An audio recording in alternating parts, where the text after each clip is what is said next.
ગાયત્રી મોલનું પ્રખ્યાત ભરત એકદમ ન્યૂમાં હવે આમાં સહેજ ફેરફાર કરાયો છે, મસ્ત બનાવ્યું છે. જોઈ લો આ કાંધી આવશે એકદમ હેવી 9 મીટરમાં કાંધી આવશે. જોઈ લો કાચ અંદર ટાકેલા છે, લટકણ ટાકેલા છે અને બ્રોડ બનાવી છે હેવીમાં. આ કાંધી છે. હવે બીજી વસ્તુ બતાવી દઈએ તમને. ગણેશ સ્થાપના ઈ પણ હેવી વર્કમાં. આ ટોડલિયું ઈ પણ હેવી વર્કમાં, લટકણ સાથે, અંદર ટીકા, બ્રોડ બનાવેલું, પટ્ટી કોટનની આવશે, કાપડ કોટન, અસ્તર કોટન. ઓકે, વીંજણો આવશે એકદમ હેવીમાં, વીંજણો છે, મસ્ત મજાનું રહેવાનું છે, જોરદાર એકદમ હેવી સાઈઝ છે. 4 લટકણ સાથે આવશે. તોરણ આની સાથે 2 શાક પણ મળી જશે. જોઈ લો છે ને તોરણ મસ્ત.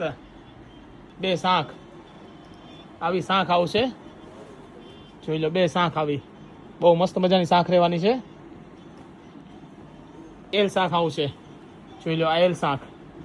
ઓકે, એલ શાંખ 2 રહેવાની છે. જોઈ લો 2 એલ શાંખ. તો એક ચાકડો આવશે મોટી સાઈઝ, પછી 2 નાની સાઈઝ ચાકડી આવશે. જોઈ લો 2 ચાકડી, પછી પડદો આવશે. આ પડદો ખોલો લ્યો, પડદો બહુ મસ્ત છે. આ પડદો એકદમ પ્યોર કોટન. જોઈ લો ક્યાંય વાંધો નહીં, આખે બનેલો છે. પછી આવા 3 રૂમાલ આવશે. જોઈ લો રૂમાલ ખોલો, 3 રૂમાલ, ટૂંકમાં આખો સેટ આવશે અને પેકિંગ પાઉચમાં આવશે. તો આવી જાઓ ગાયત્રી મોલ પાલિતાણામાં. આવજો. જય શ્રી કૃષ્ણ.